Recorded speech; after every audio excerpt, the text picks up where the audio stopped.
Ngopot, Bu. Ngopot, Bo. Ngopot, Bu. Ngopot, Bo.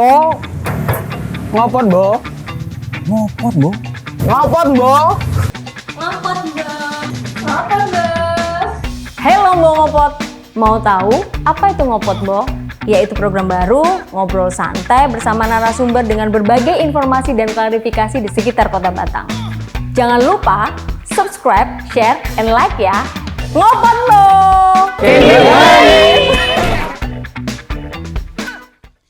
Oke, bismillahirrahmanirrahim. Assalamualaikum warahmatullahi wabarakatuh. Saya mau dengar suaranya seperti biasa di acara kesayangan Wong Batang. Ngopot, Bo! Oke, kayaknya Mbak Urip harus ini deh, harus ikut suara nih ya. Ngopot, Bo! Alhamdulillah, apa kabarnya lomo-lomo ngopot? Nah, seperti biasa di setiap Sabtu malam, seperti biasa ketemu di acara Ngopot Bo. Dan di malam hari ini, tepatnya di sore hari di menjelang malam, masih seperti biasa Ngopot Bo selalu hadir untuk kalian semua lombo-lombo ngopot yang di sana. Apa kabarnya? Semoga kalian selalu diberikan kesehatan ya. Dan seperti biasa lombo-lombo ngopot sore hari ini menjelang malam ini pasti pada penasaran. Ini Ngopot Bo ada di mana? Udah lihat kan backgroundnya di belakang ini kita ada di mana? Kita lagi ada di nuansa pantai ya. Dan ini adalah salah satu pariwisata yang membuat Kota Batang juga mendukung pariwisatanya. Ngaten ya Mbah Nje. Nah, ini kita ada di Pantai Sigandu. Nah, dan kita ada di Logika Cafe. Nah, yang udah pernah nongkrong siapa? Kalian bisa teriak di tempat kalian masing-masing. Kalau saya ini udah keempat kalinya saya nongkrong di sini. Dan yang hari ini berarti udah kelima kali saya di sini. Nah, terus kenapa sih kok tiba-tiba kita ada di Logika Cafe? Nah, karena ini adalah salah satu tempat favorit yang bisa diajak untuk keluarga, anak-anak muda. Nggak usah bergalau-galau ria ya. Kalian bisa nongkrong di sini, nikmati suasana di sini, nuansa pantai yang begitu cukup menyejukkan hati. Bisa ketemu, ajak keluarga, teman-teman semua, saudara bisa nongkrong di sini. Oke? Dan di tema malam hari ini, lomba-lomba ngopot. Ngopot Bo akan mengangkat tema tentang nenek moyangku seorang pelaut. Wah, semua setuju ya dengan kata-kata itu ya? Setuju, oke. Penonton bayarannya cukup banyak, saya mau dengar suara tepuk tangannya dong. Oke, terima kasih. Ini salah satu yang membuat saya semangat ya. Dan di tema malam hari ini tentang nenek moyangku seorang pelaut, saya akan sedikit baca tentang Batang adalah merupakan daerah yang istimewa di mana memiliki dua letak geografis, yaitu pegunungan dan pesisir pantai.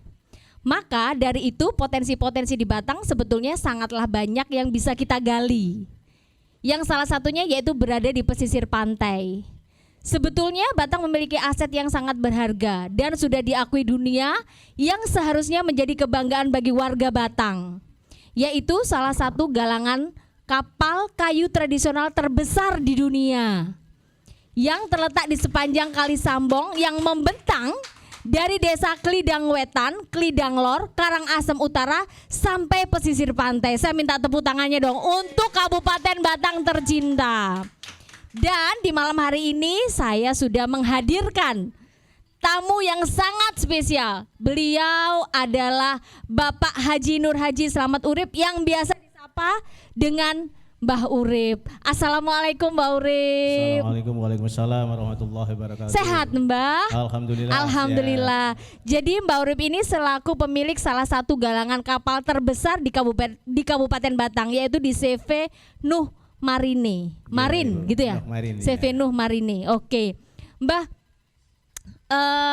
apa rasanya pada saat dari tim Ngopot Bo ngajak jenengan untuk menjadikan narasumber, perasaannya waktu itu seperti apa Mbah Urip?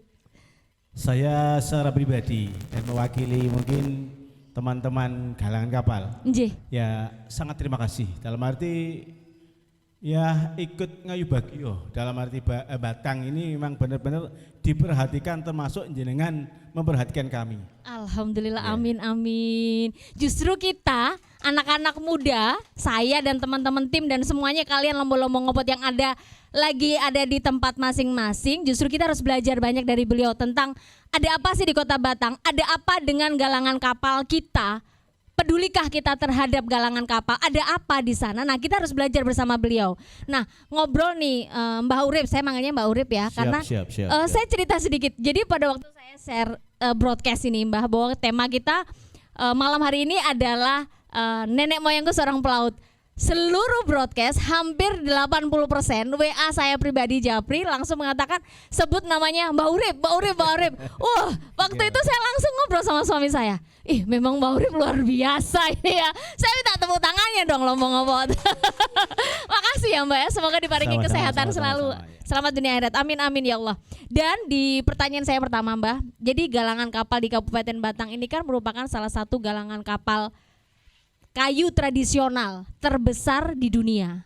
Ini informasi, Oke, jadi saya ulang lagi. Jadi galangan kapal di Kabupaten Batang merupakan salah satu galangan kapal kayu tradisional terbesar di dunia. Awal mula galangan kapal bisa ada di Kabupaten Batang itu bagaimana Mbak ceritanya? Boleh sedikit nih Mbak. Monggo, waktu dan tempat kami persilakan. Terima kasih. Terkait galangan kapal, kalau saya sendiri sampai tahun ini tuh boleh dikatakan generasi kelima. Jadi sudah dari dulu itu sudah ada.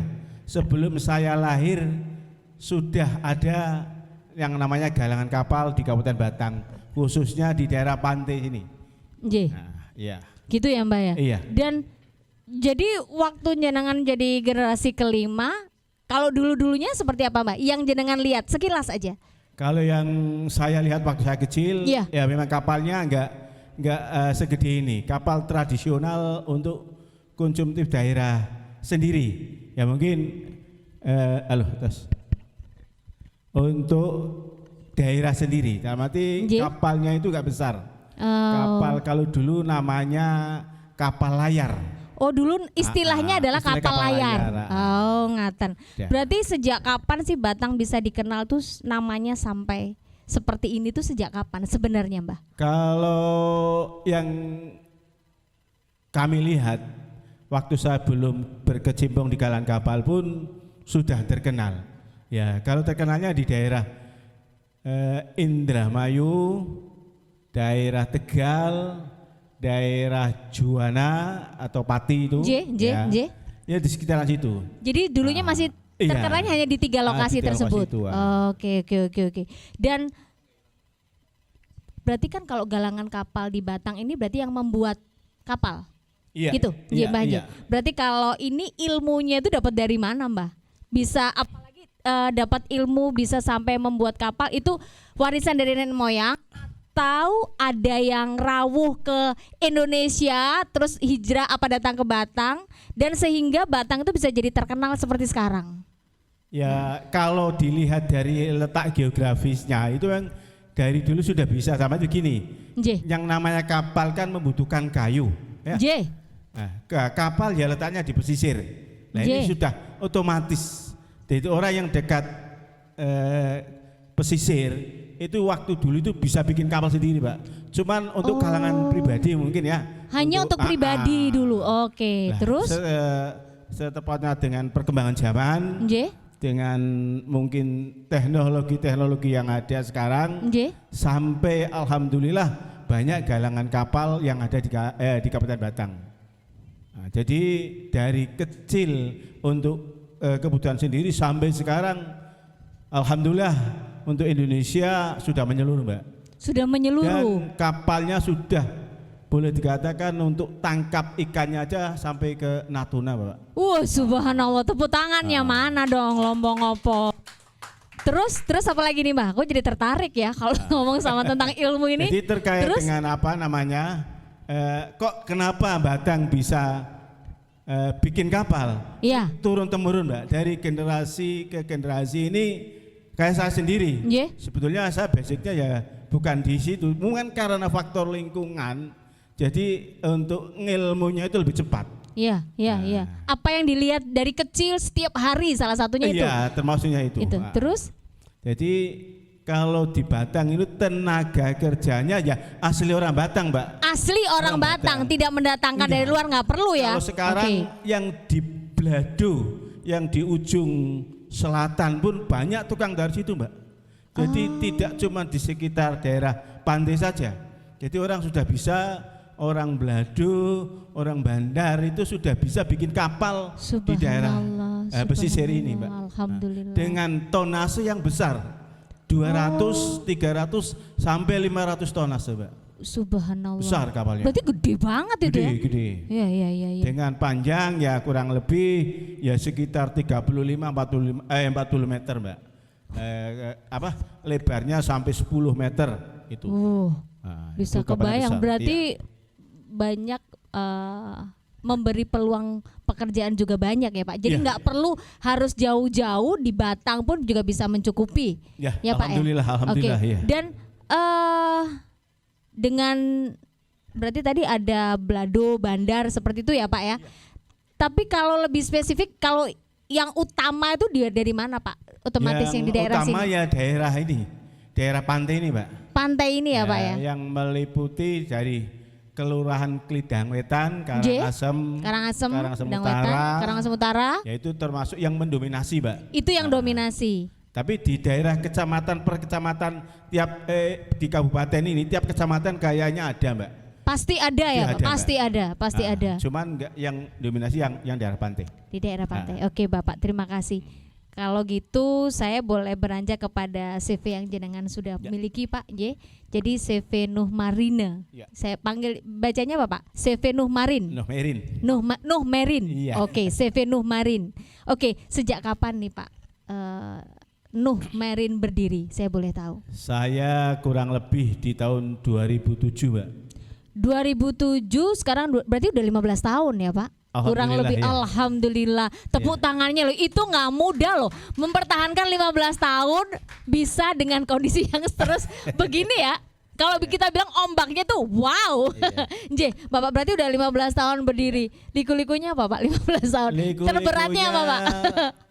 Saya mengalami dua dekade yang kondisinya terpuruk. Satu waktu 2017 Pak yang Krismon itu ya, itu sempat Batang agak goyang juga.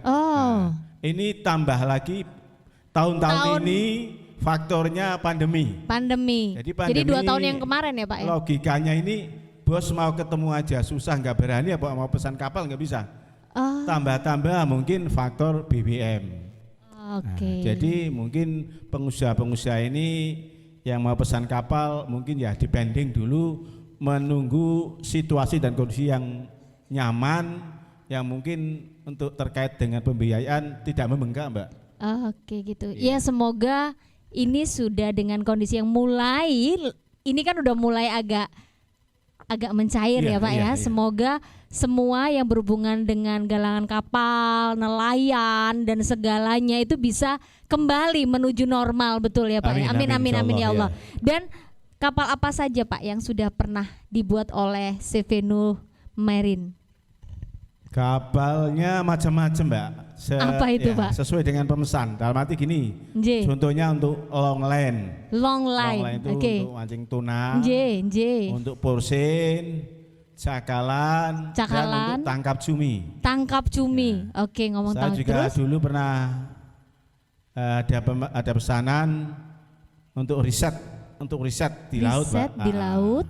Itu dari perusahaan Australia yang kebetulan mungkin sudah berbendera di Indonesia. Dia pesan kapal waktu itu tahun 2009 kayaknya. Itu riset apa itu Pak? Ya, tentang terkait laut. Oke. Dan ini lagi ada perusahaan lagi PT Tom ini. PT Tom yang 5 tahun yang lalu dari mungkin perusahaan Jepang tapi sudah di Indonesia. Itu untuk Mutiara. Iya. Dia kayak istilahnya petani mutiara lah. Di laut itu. Jadi butuh akomodasi untuk ini, untuk tebar benih, untuk panen dan segala macam. Butuh kapal ini. Nah, yang sekarang lagi dikerjakan apa ini? Dari jenengan Pak? Yang saya Saat kerjakan ini. kebanyakan untuk cumi, Mbak. Oh cumi, oh ya, cumi Tangkap terbesar. cumi gitu. sama cakalan. Cakalan saat Ah, ini. ah. Ada pemesanan kapal Pak saat ini yang sedang berjalan? Alhamdulillah masih bisa bertahan dalam kondisi yang seperti ini, Mbak. Tapi beda, iya, beda dengan sebelum pandemi.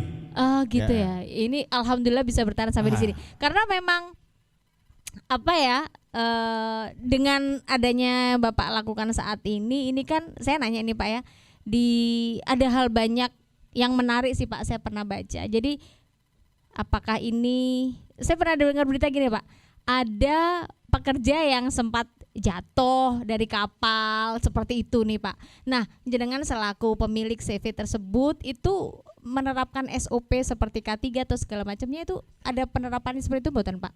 Kalau jujur saja, Nggih. orang kita itu enggak terbiasa dengan Kayak gitu ya Pak? dengan safety-nya ini enggak. Enggak, Jadi nggih, Pak, intinya nggih. ya kita tetap hati-hati bareng. Saling menjaga satu saling sama lain, menjaga. saling mengingatkan satu sama lain seperti itu. Saya sudah pernah mencoba Nggih, pripun Pak? pakai safety untuk helm ya. Nggih, Helm. APD dan segala Iya, macamnya dan nggih lain-lain Pak. Itu Pripun enggak masyarakat? bertahan berapa bulan sudah enggak ada. Jadi ininya udah enggak terbiasa. Iya, karena belum jadi terbiasa. Ya kita ya mungkin untuk orang kita ini kan sudah terbiasa dengan yang biasa saja, kalau kerja ya kerja. Yang Kerja, penting kerja. hati-hati bareng, saling mengingatkan gitu, Mbak. Oke, gitu. Kalau nanti diinikan lagi sama pemerintah gimana Pak? Gak apa-apa. Gak apa-apa. Kita Itu sebenarnya justru- bagus nggak sih Pak Saya sebenarnya? justru pinginnya itu, mohon maaf, Nggih. kita harus ada perhatian dari pemerintah. Bab, Oke. mungkin mohon maaf Nggih. karena kurangnya SDM buat kita dapat kerja. Nggih, Ini kan nggih. perlu himbauan, perlu apa, Iya. semacam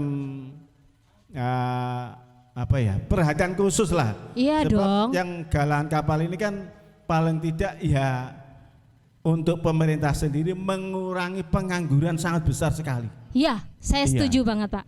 Iya. Sebenarnya peran Pemda itu sampai saat ini nih Pak, saya boleh nanya jujur ya. Peran Pemda saat ini terhadap galangan kapal di Kabupaten Batang itu seperti apa? Karena kan saya nggak ngerti ya, maksud kalau menurut kacamata jenengan seperti apa Pak? Kalau Pemda mungkin sudah memperhatikan, mungkin ya, Mungkin. dengan apa terkait dengan pemerintah ini kan mungkin ada planning tersendiri ya. Iya. Saya juga dengar katanya mau dialokasikan di daerah yang sekarang sudah padat, ini sudah padat, mau Nggih. dialokasikan lah. Kembali lagi ini kan terkait dengan pendanaan. Jadi saya juga memaklumi. Kalau saya percaya kalau pemerintah pasti memikirkan. Memikirkan ya Pak, Pasti. pasti Cuman, memikirkan. ya belum mengena, bagi kami belum mengena. Cuma belum saja. Tapi kami juga selalu berharap untuk pemerintah, baik yang legislatif maupun eksekutif, Pak. Gitu ya Pak ya. Biar ada perhatian lah. Harapannya kalau ini ya Pak, kita bukan berandai, tapi saya harap memang ini akan didengar oleh pemerintah daerah Kota Batang. Apa sih yang harus dilakukan Pemda yang pertama kali untuk galangan kapal? Yang dasar aja deh Pak. Mungkin ini bisa membantu Pemda dengar langsung nih dari Mbak Urip. Ternyata seperti ini loh. Mungkin satu aja deh Pak. 1 atau 2 boleh deh. Apa? Yang dasar aja. Ya intinya gini saja. Saya takut nanti kalau saya matur barangkali salah. Dalam arti Nggih. saya nggak enak sama Pemerintah daerah. atau PMK Batang lah. Nggih. Jadi monggo, saya yakin lah bahwa yang sekarang sudah menduduki PMKP ini kayaknya sih sangat memikirkan juga. Saya memikirkan. Oke, Cuman oke. ya ini sebetulnya perlu koordinasi. Adanya komunikasi, iya, ada komunikasi yang ngobrol. intens. Saya kan belum pernah istilahnya, mohon maaf kita mengajukan sesuatu. Pemerintah itu mungkin saya pribadi belum pernah sampai ke sana nggih Pak nggih. Kalau saya sendiri kan kebetulan ya ketua paguyuban Galangan Kapal Batang. Nggih Bapak. Saya sendiri dan teman-teman pun nggak pernah punya pemikiran wah kok pemerintah enggak. Ya kita alhamdulillah dengan Sendiri kesibukan semuanya. kerja masing-masing ini jadi kondusif. Oh, berarti kalau ada masalah dari galangan kapal gimana paguyuban ini diselesaikan sendiri barengan gitu seperti itu saat ini. Dan itu bisa terselesaikan semaksimal mungkin dengan cara-cara. Insya Allah sudah bisa. Alhamdulillah, saya minta tepuk tangannya, ini luar biasa loh. Jadi terbukti bahwa galangan kapal tuh orang-orangnya luar biasa. Jadi nggak hanya pesimis ya nungguin pemerintah aja dan segala macam gitu. Jadi menurut saya ini bisa jadi pembelajaran kita anak-anak muda bahwa beliau-beliau aja yang lebih senior aja kalau ada trouble apapun beliau mencoba untuk menyelesaikan sendiri bersama timnya. Salah satu ingatan J, Bapak J. Oke, Pak, setelah ini kita akan ngobrol lagi. Kita akan ada breaking news dulu. Oke. Untuk Nisa, and this is your show now. Halo Ngopot, welcome back with me. It's Nisa in the house in the new episode of Ngopot Dong. Sangat meriah. Nah, kali ini Nisa menyapa dari tempat yang berbeda dari biasanya, yang mana pasti lomba-lomba Ngopot udah bisa lihat sendiri di belakang tulisan Nisa nih. Di belakang Nisa ada tulisan, ada di Logika Cafe and Coffee Batang Beach, yang mana ada di Jalan Sigandu, Kabupaten Batang. Nah, kali ini Nisa juga akan menyampaikan breaking news yang gak kalah news dari biasanya. Yang pastinya masih sesuai dengan tema kita malam hari ini, nenek moyangku seorang pelaut. Ngomong-ngomong tadi nyambung di sesi pertama tentang galangan kapal. Lomba-lomba Ngopot udah pada tahu belum nih? Apa sih galangan kapal tuh? Yang belum tahu silahkan nonton sesi satunya. Karena breaking news kali ini bukan sekedar tentang apa itu galangan kapal. Tapi kali ini Nisa mau ngasih tahu apa aja sih jenis-jenis galangan kapal. Ada jenis-jenisnya, Mbok. Yang pertama ada building dockyard ship. Itu namanya galangan kapal yang khusus untuk memprakarsai, mendesain kapal-kapal tradisionalnya. Kemudian yang kedua ada repair dockyard ship. Itu untuk memperbaiki kapal-kapalnya. Ada juga yang gabungan keduanya, building and repair dockyard ship. Jadi nggak cuma untuk membuat, tetapi juga untuk memperbaiki. Nah, kalau Kabupaten Batang termasuk yang mana ya? Penasaran? Tonton sesi 2-nya. Kemudian, lomba-lomba Ngopot pada terenggi dulu. Udah pada tahu belum sih kalian? Oh my god. Ngomong gitu aja susah, Mbok. Sorry. Deg-degan nervous. Udah pada tahu belum sih lomba-lomba Ngopot kalau galangan kapal di Kabupaten Batang ini merupakan galangan kapal terbesar di Indonesia, bahkan di dunia. Tepuk tangan lomba-lomba Ngopot. Rembes kan lomba-lomba Ngopot. Tapi jangan pada heran, jangan pada kaget, karena potensi galangan kapal di Batang ini memang sudah ada sejak zaman Mataram dulu. Yang nggak percaya bisa tengok kembali episode 2 kita, di mana narasumber kita juga menyebutkan hal yang sama. Kalau galangan kapal di Kabupaten Batang memang sudah ada loh sejak zaman Mataram. Terus apa kabar sekarang? Nah, selain tadi menjadi galangan kapal terbesar, galangan kapal tradisional terbesar di Indonesia bahkan dunia, galangan kapal yang ada di Kabupaten Batang ini juga diproyeksikan untuk menjadi galangan kapal, maksudnya wisata edukasi bahari di Jawa Tengah. Rembes nggak? Mau tepuk tangan lagi untuk prestasi kita. Of course. Rakyat Batang memang banyak kok prestasinya. Kenapa sih bisa jadi wisata bahari, wisata edukasi bahari? Karena bukan hanya galangan kapalnya aja yang maju, tetapi juga kreativitas anak bangsanya. Putra daerah kita juga banyak yang berprestasi. Karena limbah galangan kapal aja bisa menjadi suatu mahakarya kapal remote yang mana pemasarannya juga sudah sampai Kalimantan. Tepuk tangan lagi dong untuk prestasi kita. Well, itu tadi prestasi-prestasi, kemajuan dan segudang potensi yang ada di Kabupaten Batang dalam dunia galangan kapal. Dan itu mengakhiri breaking news kita kali ini. It's me Nisa Azhara sign off. But sebelum itu Nisa mau mengucapkan terima kasih kepada pihak-pihak yang sudah mensupport Ngopot Mbok kali ini. Ada Kumon Ahmad Yani Batang, tempat yang cocok buat kalian yang pengen belajar matematika dan bahasa Inggris. Dan juga kabar gembiranya adalah Kumon Ahmad Yani akan membuka free trial atau uji coba gratis, yang mana kalian bisa langsung datang ke Kumon Ahmad Yani yang ada di Kauman Batang.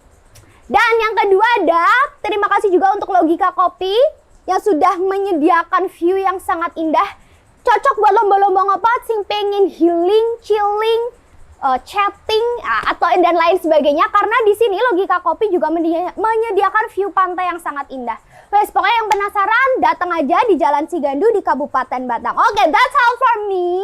I'm Nisa Zara signing off and see you next week. Bye. Oke, thank you Nisa. Keren banget ya informasinya. Lomba-lomba ngopot. Saya mau dengar suaranya. Ngopot, Bo! Asik, alhamdulillah. Thank you ya buat Nisa. Pasti lomba-lomba ngopot juga setuju ya apa yang disampaikan sama Nisa tadi tentang breaking news di sore hari ini, di malam hari ini. Oke. Nah, ini kita udah masuk ke segmen yang kedua, jadi part 2. Nah, sebenarnya gini, Mbak Urip, jenengan kan sudah berarti udah 17 tahun ya, 15 tahun di bidang perkapalan nih ya. Sebenarnya perbedaan secara signifikan pada pembuatan kapal yang ada di daerah-daerah di Indonesia itu apa, Pak? Boleh tahu antara Batang dengan daerah-daerah di Indonesia apa saja? Seperti mungkin ada Batang, ada Bugis atau mana lagi, Pak? Monggo, silakan. Ya, kalau di Batang ini sebetulnya pekerjaannya itu lebih ini ya, lebih banyak mengerti. Dalam arti gini, model kalau dulu kan namanya model bagan ya. Jadi bagan si api-api. Bagan si api-api. Oh. Alhamdulillah Batang bisa. Batang bisa. Antara kolaborasi antara Bagan dan Batang sendiri ini sudah terbukti. Jadi begini, kalau model Bagan kita itu enggak pakai paku pasak. Oh, enggak dipaku pasak. Terus pasak itu apa? antara papan satu dengan satu ada pakunya pasak. Nah, tapi kalau di Batang walaupun modelnya Bagan, tapi kadang masih dikasih. Oh. Jadi sini ada. Itu ciri khasnya kalau untuk Batang. Kalau Bagan ini kan kita pakai tulang duluan. Oh, saya paham. Okay. Tapi orang Batang sudah bisa, termasuk di kalangan saya ini ya kerangka dulu. Tapi kalau ada yang permintaan model kayak dulu model Batang yang dulu, kayunya itu yang banyak bengkok itu dibakar dan kita tulangnya itu setelah papannya papannya dipasang sudah banyak, baru kita bikin tulang. Ini lebih bisa lagi. Lebih bisa lagi karena itu dasarnya dulu di situ dulu. Iya, dasarnya itulah. Setelah orang Bagan dulu masuk di Pekalongan, orang Batang kan banyak yang bekerja di sana. Saya juga dulu bekerja di sana juga di Pekalongan. Nah, ini kolaborasi antara ilmu yang ada di Bagan si api-api dengan orang Batang. Dikolaborasi. Ya, sangat apa ya? Ya cepat lah, enggak butuh waktu yang lama. Jadi sama dengan Bagan. Kalau Bagan si api-api itu berarti dari mana, Pak? Sumatera. Oh. Nah. Oke. Berarti bedanya antara Batang, terus habis gitu kan ada yang saya tahu ada 3 Pak. Ada Batang, Bugis sama satu lagi apa, Pak? Makassar kalau nggak salah. Kalau Batang yang dulu itu hampir sama dengan Bugis. Batang yang dulu hampir sama dengan Bugis. Jadi antara celah papan satu dengan yang kedua itu dulu nggak pernah dikasih nama orang kerja itu bilang dipakal itu dikasih kayak lem itu. Kalau dulu enggak. Jadi cuman rapat betul-betul rapat.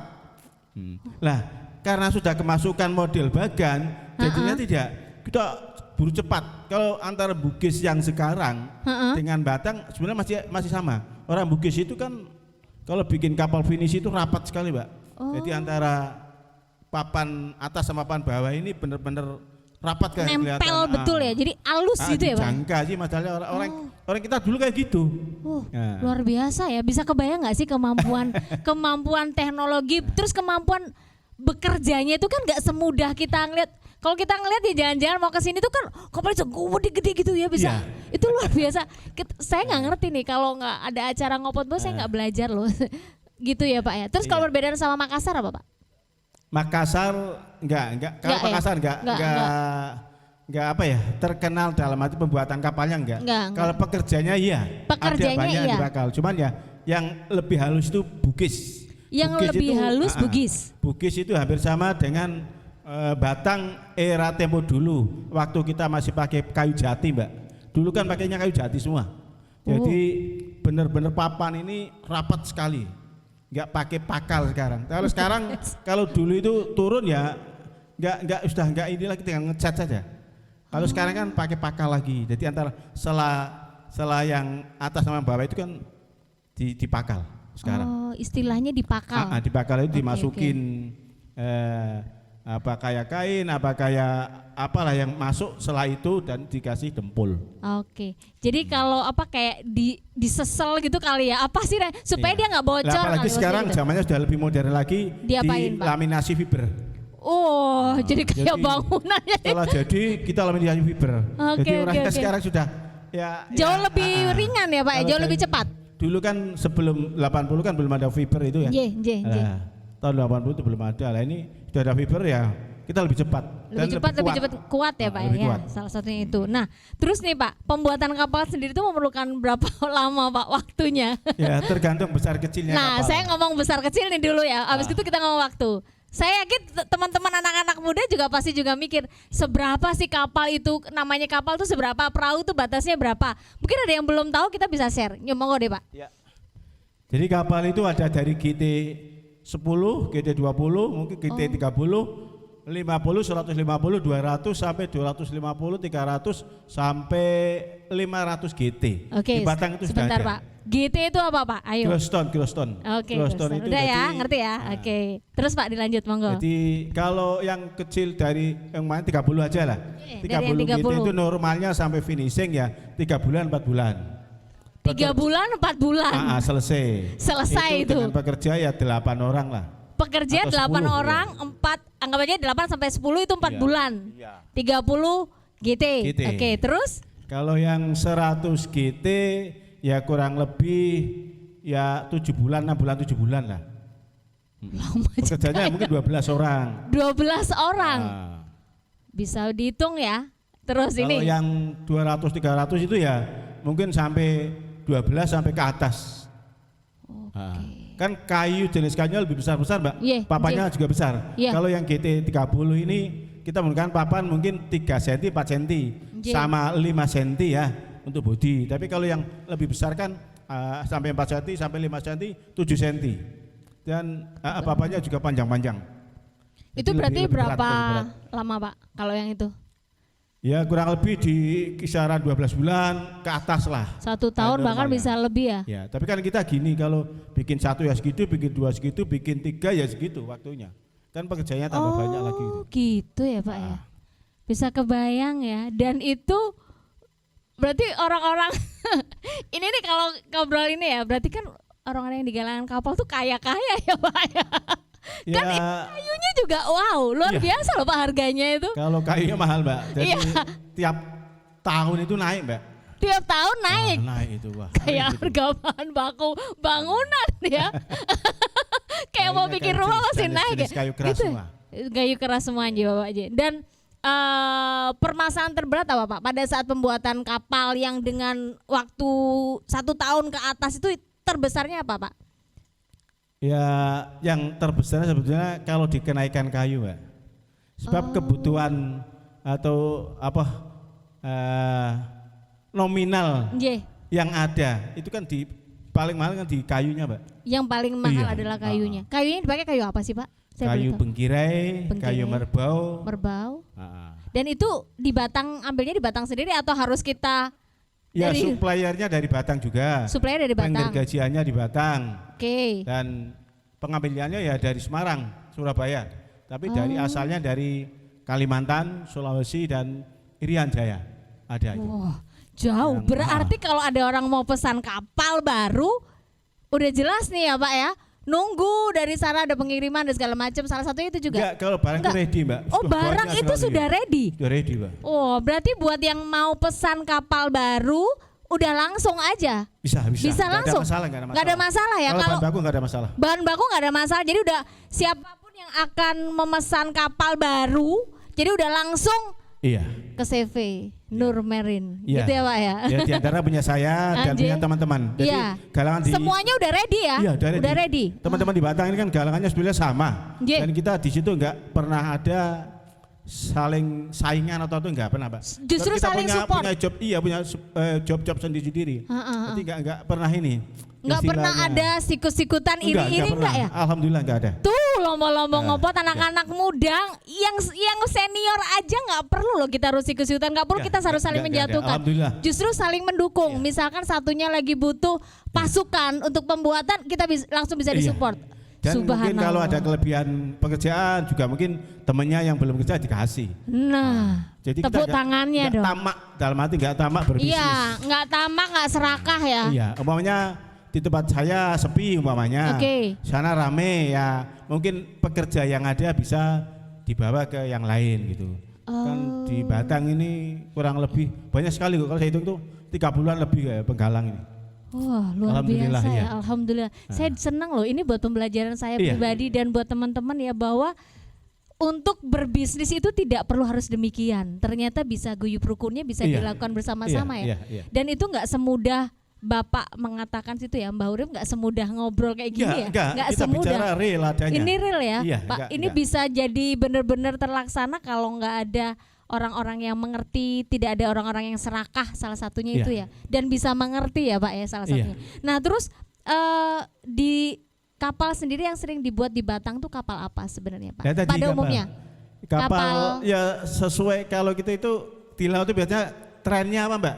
Oh, Umpamanya trennya apa? Lagi sekarang cakalan ramai, banyak yang bikin Bikinnya cakalan, kayak gitu. Cumi ya cumi. Kalau dulu porsen ya porsen gitu. Oh, jadi mengikuti trending Iya. atau tren yang lagi apa di tahun Iya. ini. Biasanya Kayaknya tahun gitu. depan apa ikut Iya. gitu ya, Pak ya. Iya.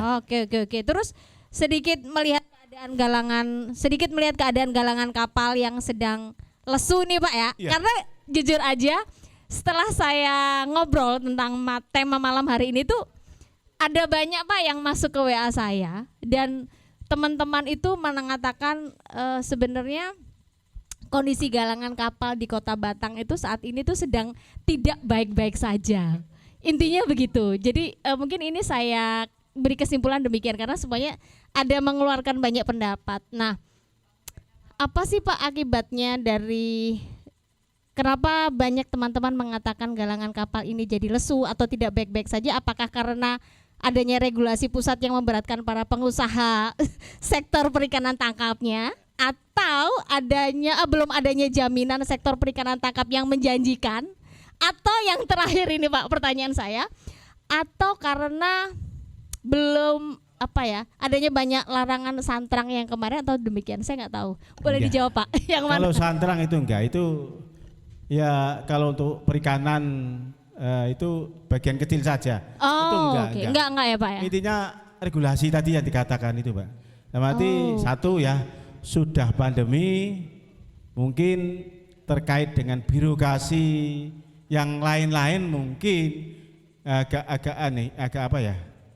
Kalau yang signifikan sebetulnya di BBM. BBM. Jadi satu untuk biaya kan nanti bisa bengkak ya, karena BBM itu kalau melaut kan bawahnya banyak. Nggih. Nah itu ini yang menjadi pengusaha kadang agak lesunya di situ.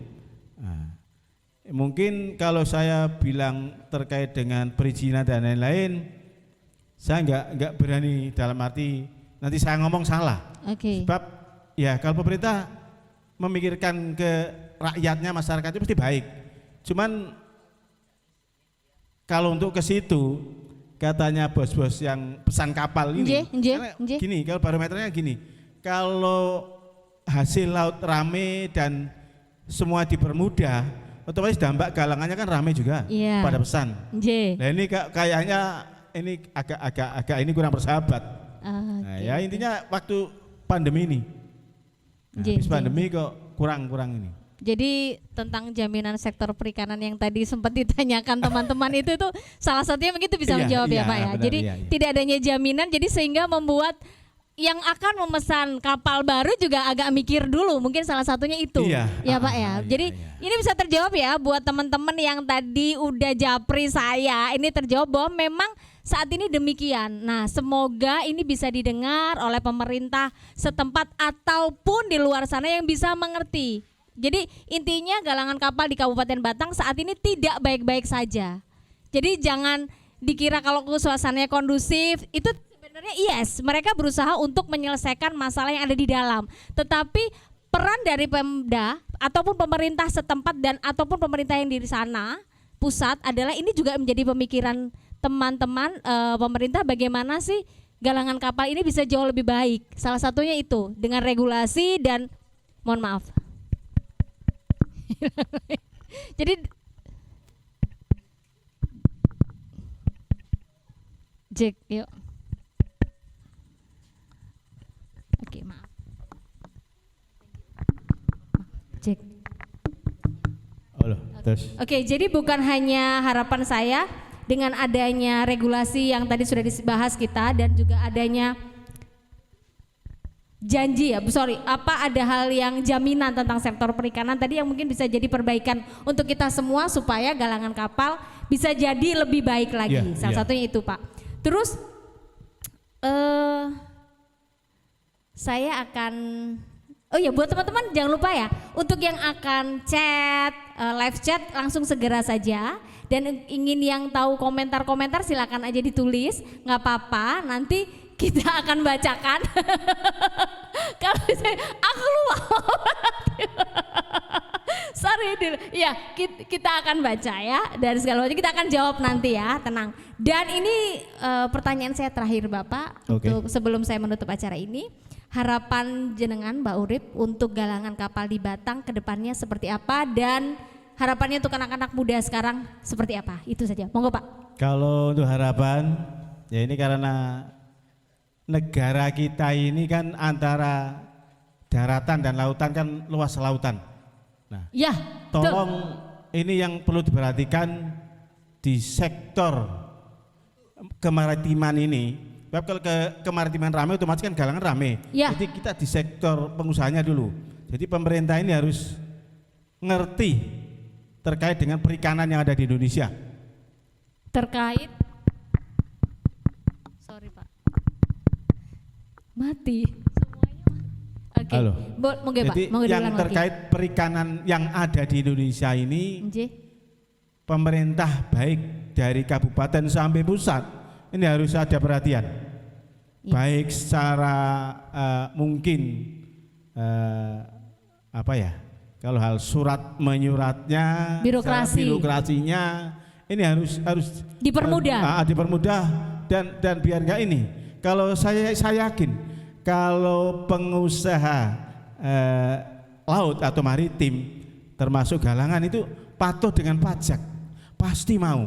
Cuman yang dibutuhkan kami atau mungkin pengusaha kapal ini mempercepat biar enggak terlalu bertele-tele ya.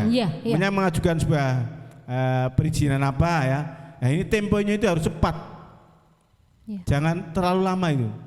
Sebab kapalnya itu banyak sekali, Mbak. Dan nggak usah berbelit-belit deh ya. Termasuk gitu penyedia BBM. Penyedia BBM. Nah, kenapa Indonesia itu boleh katakan ladang minyak yang ada di Indonesia kan banyak sekali ya. Kalau untuk kebutuhan untuk masyarakat atau orang Indonesia sendiri itu kan cukupi, termasuk di sektor perikanan. Nah ini tolong yang perlu diperhatikan ini. Kadang bosnya itu mampu beli BBM tapi mungkin terlalu lama, tilangnya lama dan lain-lain. Ini berarti ini hal-hal ini perlu dibedah bareng. Kalau saya kapasitas saya mungkin nggak bisa apa-apa ya. Mereka yang punya kapasitas ngerti di bidang perikanan ini harus dibedah, termasuk di BBM-nya. Sebab ini kebutuhan yang sangat vital. Berarti memang BBM ini kebutuhan yang diutama, paling utama. Ini. Oke, iya Pak. Terus untuk yang anak mudanya gimana nih Pak? Nah, kalau anak muda, saya boleh tahu. Untuk saya dan semua teman-teman lomba-lomba ngopot lakukan sesuatu yang baik ya atau yang terbaik. Senior-senior kita yang khususnya di Batang ya. Saya dulu sebenarnya basicnya bukan di galang kapal di tukang. Saya nggak malu dari belajar dulu, buruh sendiri, buruh di Pekalongan sampai kemana-mana saya jalankan juga. Nah, ini kiat-kiat semangat kerja sebagai pemuda apapun nanti mau jadi bidangnya apa, ya di bidangnya apapun harus semangat. Sekarang kan ini mohon maaf ya kalau enggak balai-balai pelatihan yang ada di Kabupaten Batang, di Kabupaten Gresik ini tolonglah di ini kan. Apalagi mohon maaf nggak usah di bidang kemaritiman aja. Di KITB ini menghadapi nanti untuk tenaga kerja yang dibutuhkan KITB kan untuk Batang sendiri kan mungkin nggak cukup. Nggak cukup dalam arti dengan proyek yang mega besar. Kita sebagai orang tua ini harus mengerti anak cucu kita dipersiapkan untuk nanti bisa memasuki, jangan sampai kita jadi penonton di daerah sendiri. Subhanallah, sama banget sama visi dan misi kita ya, Ngopot Bo. Mbak Urip, saya terima kasih sekali ya. Ini benar-benar entah kenapa kita jadi klik ya, bahwa beliau juga memberikan satu semangat untuk kita anak-anak muda, buat teman-teman Lombok Ngopot.